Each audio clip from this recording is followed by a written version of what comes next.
Welcome to French Avenue. Microphone. Welcome to French Avenue microphone.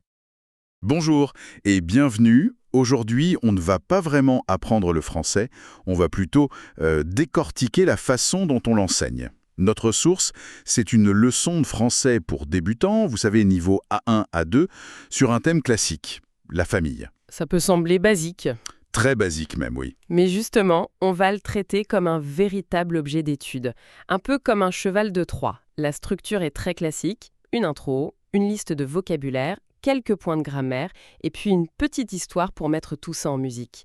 Notre mission, si on peut dire, c'est de regarder un peu derrière le rideau, de voir comment, derrière des listes de mots, se cachent des stratégies pour transmettre une langue, mais aussi une culture. C'est une excellente approche, parce qu'une leçon de langue, surtout à ce niveau, ce n'est jamais vraiment neutre. Chaque mot qui est choisi, chaque règle de grammaire mise en avant, c'est une décision pédagogique. Notre but, c'est de comprendre cette mécanique. Comment cette leçon prend un apprenant par la main pour l'amener de maman-papa à un vrai petit récit, cohérent et personnel. Alors, commençons par le début. La raison d'être de la leçon. L'introduction insiste sur une idée. Parler de sa famille, ce n'est pas juste un exercice, c'est une ouverture sur soi, c'est tradition. Ça paraît évident ou il y a déjà une stratégie là-dedans? Ah non, il y a une stratégie fondamentale. En choisissant la famille comme ça dès le début, on ancre l'apprentissage dans l'émotionnel, dans l'identité. C'est beaucoup plus motivant que d'apprendre à décrire la météo, par exemple. C'est sûr. La leçon mentionne des expressions comme moment de complicité ou tradition familiale. Ce sont des concepts qui sont chargés de sens. C'est vrai, ce ne sont pas juste des mots. Oui, et en même temps, il faut être nuancé. Présenter des expressions comme moment de complicité comme étant typiquement français, ça pourrait renforcer un certain cliché. Mais ce qui est malin ici, c'est que la leçon ne dit pas que c'est une exclusivité culturelle. Elle les présente juste comme des outils disponibles dans la langue, des outils pour exprimer un sentiment universel. D'accord, donc on donne des mots pour des émotions qu'on connaît déjà. Exactement. C'est une façon de passer d'une description très factuelle à quelque chose de plus riche. Et la leçon l'illustre bien. L'objectif, c'est de plus répondre juste « on mange » Oui, à la question « que fais-tu avec ta famille ?», mais de pouvoir dire « le samedi, ma sœur et moi, on joue dans le jardin. Et le dimanche, mes parents nous préparent un bon dîner. voilà. On passe d'un fait brut à une petite scène, une vignette. » C'est ça. Et ce saut qualitatif, il est crucial. Il donne à l'apprenant un sentiment d'accomplissement quasi immédiat. En une seule leçon, il peut raconter une histoire miniature. C'est une récompense psychologique très, très puissante pour continuer. Alors pour construire cette histoire, il faut des briques. C'est la section vocabulaire. La source en propose une 50aine. On peut les regrouper pour y voir plus clair. Commençons par le décor et les personnages. On a les classiques, parents, frères, sœurs, grands-parents. Le noyau dur. Oui. Et pour les lieux, c'est maison et jardin. C'est simple, presque minimaliste. C'est un cadre qui est délibérément simple et surtout universel. Il n'y a pas l'appartement en centre-ville ou la maison de campagne. Non. En choisissant maison et jardin, la leçon crée une sorte d'image d'Épinal, un archétype que tout le monde peut comprendre, peu importe sa culture, On évite de créer des barrières culturelles. ou socio-économique. C'est un choix d'inclusion très intelligent en fait. Je n'y avais pas pensé sous cet angle. Ensuite, il y a les actions, les verbes. Manger, jouer, regarder, aider, discuter. Là aussi, la sélection semble très intentionnelle. Elle l'est, et ce qui est brillant dans ce choix de verbes, c'est qu'ils sont tous, des verbes de basse résolution. C'est-à-dire, Ils sont simples, mais ils agissent comme des conteneurs pour des situations beaucoup plus complexes. La leçon ne donne pas le mot pour conflit, mais elle donne discuter. ah oui, d'accord. Et discuter, ça peut couvrir une conversation joyeuse, un débat animé, une discussion sérieuse. La leçon laisse l'apprenant remplir le reste avec son propre contexte. C'est une bonne stratégie, hein. Donner un squelette et forcer l'élève à fournir la chair. On ne lui donne pas se disputer, par exemple. Non, et c'est aussi un choix. À ce niveau A1, on construit un espace d'apprentissage qui est positif, qui est sécurisant. On donne les outils pour décrire l'harmonie. La complexité et les conflits, ça viendra beaucoup plus tard. J'avoue que j'ai souri en voyant la mention du chien et du chat. Ça peut paraître anodin, mais ça en dit long sur l'approche, non? Absolument. On n'est pas dans un manuel clinique, on est dans la description d'un foyer vivant, quoi. C'est exactement ça. C'est un détail qui humanise tout le processus. Ça signale à l'apprenant, on parle de la vraie vie avec ses joies, ses animaux. C'est un crochet émotionnel. D'accord. On a donc cette collection de mots, cette pile de briques, mais comment on passe de papa, gâteau, manger, à une phrase qui a du sens? C'est là que la leçon introduit la grammaire. Le ciment. Le ciment, voilà. Et le premier point est sans doute le plus important presque sur un plan philosophique. La leçon insiste sur l'utilisation du présent de l'indicatif. Ce qui peut paraître un peu contre-intuitif. Pour raconter un souvenir de week-end, on s'attendrait plutôt au passé composé. Précisément. Mais en choisissant le présent, la leçon opère un changement de perspective qui est fondamental. On n'est plus dans le récit d'un événement passé, ponctuel, on est dans la description de la routine, de l'habitude. De ce qui se répète. Mais ce qu'on fait tous les dimanches, ça transforme le récit. On ne dit plus « voici ce qui s'est passé », mais « voici qui nous sommes ». L'identité familiale est définie par ses rituels. C'est une idée très forte. C'est une distinction cruciale. Le deuxième outil, ce sont les adjectifs possessifs. Mon frère, notre maison, leur devoir. C'est la grammaire des liens. C'est la première étape pour enseigner le langage relationnel. Ces petits mots y tissent la toile des appartenances. Ce n'est pas juste « le frère », c'est « mon frère ». Cet ajout de perspective personnelle est essentiel pour que l'apprenant puisse parler de sa réalité. Et logiquement, on en vient aux pronoms. Il, elle, il, les, leur. La leçon les présente comme un moyen de fluidifier le discours. C'est leur fonction première, bien sûr, mais il y a une autre dimension. L'exemple donné est très révélateur. Les parents aiment leurs enfants, devient « ils les aiment ». Ah oui, c'est un saut qualitatif. C'est un bond énorme. L'apprenant passe d'un français un peu lourd, un peu scolaire, à une manière de parler beaucoup plus naturelle, plus proche de l'oral. C'est un de ces succès rapides qui renforce sa confiance. Tout à fait. On lui montre comment sonner plus français. Et le dernier point de grammaire, c'est la négation. Ne pas.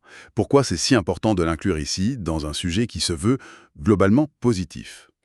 Parce qu'une identité ne se définit pas seulement par ce qu'on fait, mais aussi par ce qu'on ne fait pas. D'accord. La négation permet de poser des limites, de définir les règles du groupe.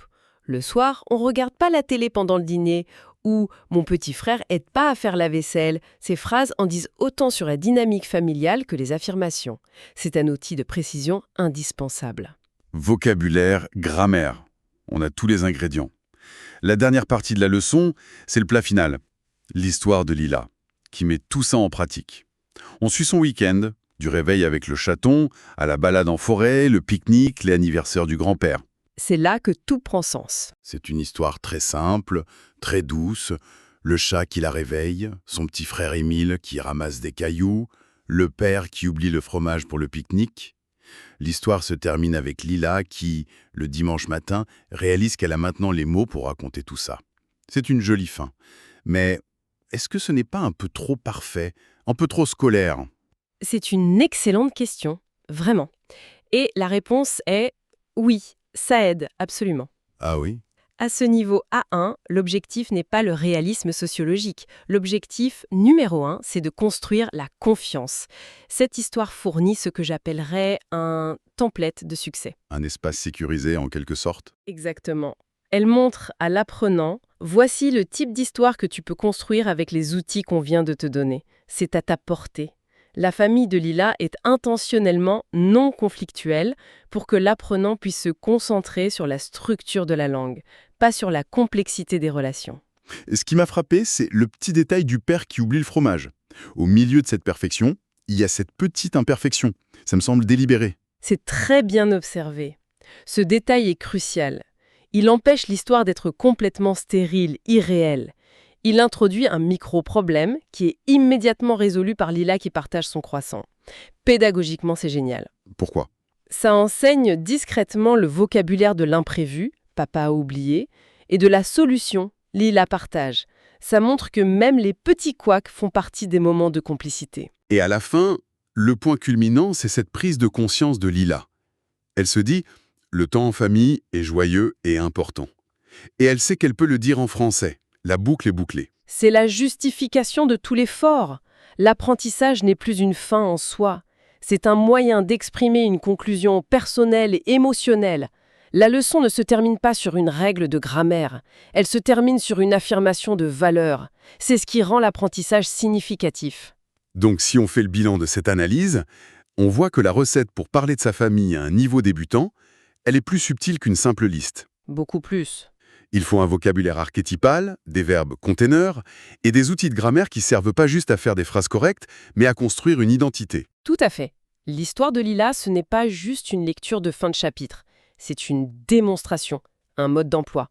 Elle montre à l'apprenante, voilà comment tu peux prendre ces outils et commencer à assembler ta propre mosaïque de souvenirs. C'est une invitation à passer de la connaissance passive, À l'expression active, personnelle. la leçon est un véritable tremplin. Et pour finir, une pensée pour prolonger la réflexion.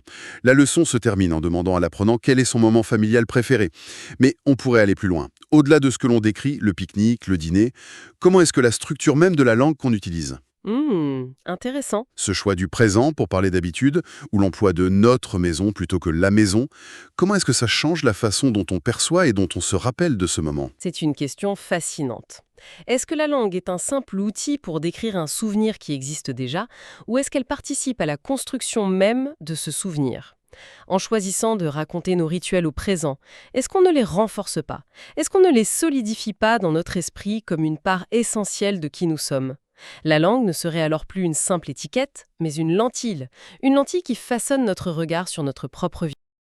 Bienvenue. Aujourd'hui, on va décortiquer ensemble comment parler de ces moments précieux qu'on passe en famille. C'est une compétence super utile qui permet de vraiment créer des liens. Alors, voilà la question centrale. Que fait-on avec sa famille le week-end? L'idée ici, c'est de donner toutes les clés pour pouvoir répondre à cette question, pour partager ses propres expériences en toute confiance. Parce que vous savez, parler de sa famille, ce n'est pas juste une leçon de grammaire ou de vocabulaire. Non, c'est une façon de partager un bout de soi, de créer une connexion. C'est vraiment un désir universel de pouvoir raconter nos souvenirs et nos histoires. Bon, allez, on se lance. On va commencer par les fondations, les mots de tous les jours. C'est un peu comme une boîte à outils essentielle pour commencer à construire ces phrases. Premier outil, et pas des moindres, le verbe manger. L'exemple « on mange ensemble le dimanche » est parfait. Ça évoque tout de suite le grand repas du dimanche, qui est une vraie tradition en France. C'est un moment de partage qui va bien au-delà de l'assiette. Ensuite, on a jouer. Que ce soit un jeu de société au chaud ou un match de foot dans le jardin, c'est le verbe de la complicité, de l'amusement en famille. Il sent bon le rire et la bonne humeur. Et puis bien sûr, il y a regarder. La soirée film, c'est le grand classique, non? Ce moment tranquille où tout le monde se retrouve sur le canapé. C'est vraiment le verbe du confort, de l'expérience qu'on vit tous en même temps. Le verbe aider est tout aussi important. Et attention, il ne s'agit pas seulement des tâches ménagères. Non, c'est vraiment l'esprit d'entraide, de coopération qui fait qu'une famille est une équipe au quotidien. Et là, on a un petit mot qui change tout. Ensemble. Cet adverbe, c'est la clé de voûte. Il transforme une action banale, comme regarder un film, en un vrai moment de partage, un souvenir. C'est vraiment l'ingrédient magique du temps en famille. Ok, maintenant qu'on a les mots, les briques, il nous faut le ciment pour les assembler. On va donc jeter un œil à quelques règles de grammaire toutes simples pour parler de nos habitudes, de nos routines. La première règle est d'une simplicité désarmante. Il suffit d'utiliser le présent. Pour tout ce qui se répète, les habitudes, les traditions, ce qu'on fait tous les dimanches, eh bien, c'est le temps parfait. Ça ancre l'action dans une sorte de rituel. Attention, petit point de vigilance sur une erreur très, très fréquente. L'accord du verbe avec le sujet. On voit bien ici, on ne dit pas « les enfants jouent ». Non. Comme les enfants est pluriel, le verbe prend un ENT à la fin, joue. Ce n'est pas un détail, ça change tout. Pour parler de sa famille, impossible de se passer des adjectifs possessifs. Mon frère, ta sœur, ses parents. La chose la plus importante à retenir de ce tableau, c'est que l'adjectif s'accorde avec l'objet ou la personne. Par exemple, on dit son frère et sa sœur, parce que frère est masculin et sœur est féminin. C'est une différence majeure avec l'anglais. Allez, à cette théorie. Rien de tel qu'une petite histoire pour voir comment tout ça fonctionne en pratique. On va suivre le week-end de Lila et sa famille. Alors voilà le programme du week-end. Une promenade, un pique-nique qui ne se passe pas tout à fait comme prévu, la fête d'anniversaire du grand-père et un dimanche matin tout doux. Bref, une tranche de vie de famille. L'histoire commence donc le samedi. Imaginez la scène. Balade en forêt, pique-nique, le décor est planté. Mais voilà le petit imprévu, le grain de sable. Le papa a oublié le fromage pour le sandwich d'Émile. Un petit drame. Et la solution, elle vient de Lila. Toute simple, toute mignonne. On partage mon croissant? On voit ici le verbe partager en pleine action. Et ce petit moment de résolution de problème, eh bien ça devient un souvenir joyeux, surtout avec le chaton, Milou, qui essaie de participer à sa manière. Plus tard dans la journée, l'esprit d'équipe continue. C'est la préparation du cadeau pour l'anniversaire surprise de papy. Chacun son rôle, Lila s'occupe du dessin, Émile de l'écriture, ils créent quelque chose ensemble. Et voici le clou du spectacle, le moment le plus touchant. La réaction du grand-père quand il reçoit cette carte faite avec le cœur. Sa phrase « c'est le plus beau cadeau » dit tout. Elle montre que la valeur d'un geste vient de l'intention, pas du prix. Le week-end se termine comme il a commencé, dans la douceur. Un petit déjeuner tranquille, tous ensemble, à se souvenir des bons moments de la veille. C'est aussi ça la magie du temps en famille, ces moments de calme partagés. L'histoire de Lila nous montre bien comment, avec quelques outils simples, on peut transformer des petits événements du quotidien en un récit touchant qui a du sens. La conclusion de Lila, c'est un peu le message clé à retenir. Le temps passé en famille est à la fois joyeux et important. C'est quand on prend conscience de ça qu'on a envie de le raconter, de le partager. Ce qui nous amène à une dernière pensée. Avec ces outils en main, quel moment en famille vient à l'esprit? Quel souvenir mériterait d'être raconté? Le simple fait d'y penser, c'est déjà le début de l'histoire. Merci d'avoir suivi cette analyse et à très bientôt.